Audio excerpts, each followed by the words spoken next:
السلام عليكم ومرحبا بكم شيوات حكيمه. اليوم ان شاء الله مع وصفه جديده وفيديو جديد غادي نقدم لكم كيك يومي باللوز كيجي اكثر من رائع بطريقه جد سهله ومبسطه. اللي كيشوف قناتي لاول مره انضم لها بالضغط على زر احمر صابون وكذلك يفعل الجرس باش يوصلك كل جديد. نخليكم مع الفيديو فرجه ممتعه. بالنسبه للمكونات ديال هذا الكيك غادي نحتاج 3 حبات من البيض اللي ضروري كيكونوا بحراره المطبخ. عندي هنايا كاس ديال الحليب، كاس الا ربع من السكر الخشن او السكر سنيده، كاس الا ربع من زيت نباتي، واحد العلبه ديال الياغورت بالنكهه ديال الفاني، وزن العلبه 110 غرام. وعندي هنايا كاس الا ربع من اللوز اللي محمر واحد شويه ومطحون، خليته مهرمش واحد شويه، حمرته هكا غير في المقله وهرمشته بقشورو. غادي نحتاج 2 كيسان من الدقيق الابيض اللي كيكون من نوعيه جيده، قشور حامضه، معلقه كبيره ديال الخل، وعندي هنايا واحد ساشي ديال الفاني وجوج اكياس من خميره الحلويات اولا البيكين باودر. كل كيس كيوزن 8 غرامات. نبداو على بركه الله. اولا كنجيبوا الاناء اللي غادي نخلطوا فيه المكونات ديالنا. درت فيه واحد القبيصه ديال الملح كما كتلاحظوا معايا. غادي نضيف البيض بسم الله.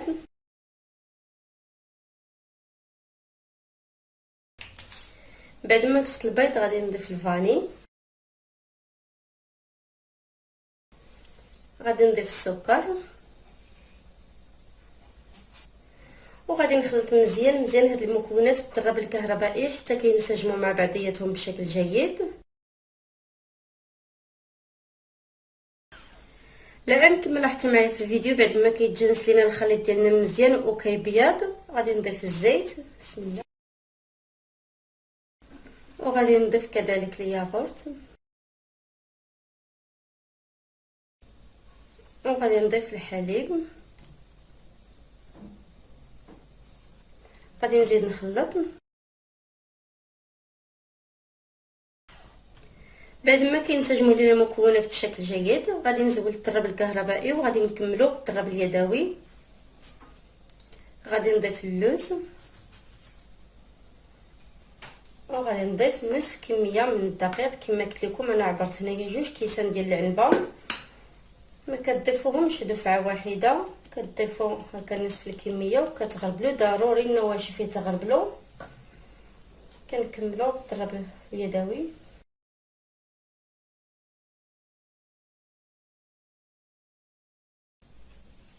وغادي نضيف 2 اكياس من البيكين باودر اولا خميره الحلويات. كل كيس كما قلت لكم كيوزن 8 غرامات، المجموع 16 غرام. ضروري نغربلو حتى الخميره.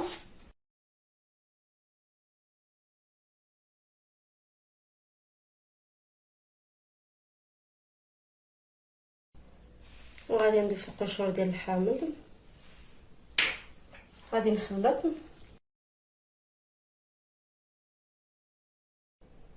واخر حاجه غادي نضيفها هي الخل.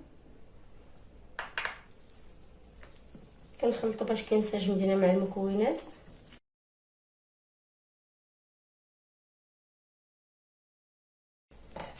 كما كتلاحظوا معايا في الفيديو كيكون هذا هو القوام ديال الكيك ديالنا. بعد ما ضفنا داك الخل كيكون هذا هو القوام ديال الكيك بهذا الشكل هذا. الان مباشره غادي نجيبوا المول.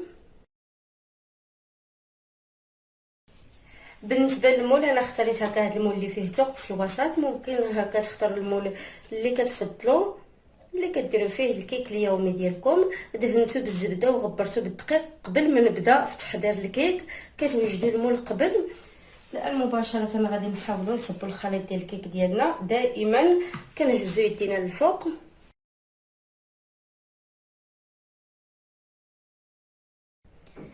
لان كما لاحظتوا معايا في الفيديو بعد ما صبينا الخليط ديالنا في المول غادي ندخلو مباشره للفران.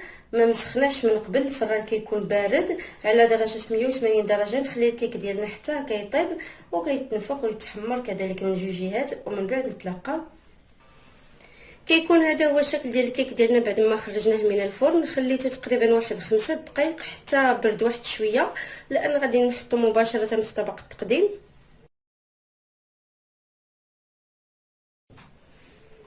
كيكون هذا هو الشكل ديال الكيكه ديالنا. كما كتلاحظوا معايا راه كتجي طالعه، كما كتلاحظوا معايا كتجي بهذا الشكل هذا. الان مباشره غادي ندوزو باش نزينوها. كيكون هذا هو الشكل ديال الكيك ديالنا عن قرب كما كتلاحظوا معايا. الان غادي ندوزو باش نزينوه. بالنسبه للتزيين دائما كيبقى على حسب المتوفر. انا عندي هنايا العسل وعندي شويه ديال الكاوكاو افيلي اللي حمرته في الفران. كما كتلاحظوا التزيين دائما كيبقى على حسب المتوفر وعلى حسب الرغبه.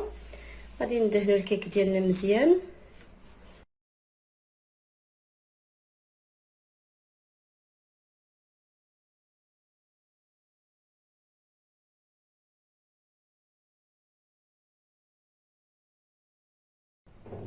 وكيكون هذا هو الشكل ديال الكيك ديالنا. كما كتلاحظوا معايا كيجي ناجح 100% بطريقه جد سهله ومبسطه. اللي كيشوف قناتي لاول مره انضم لها بالضغط على زر احمر صابوني وكذلك فعل الجرس باش يوصلك كل جديد. في امان الله، والى القادمه ان شاء الله.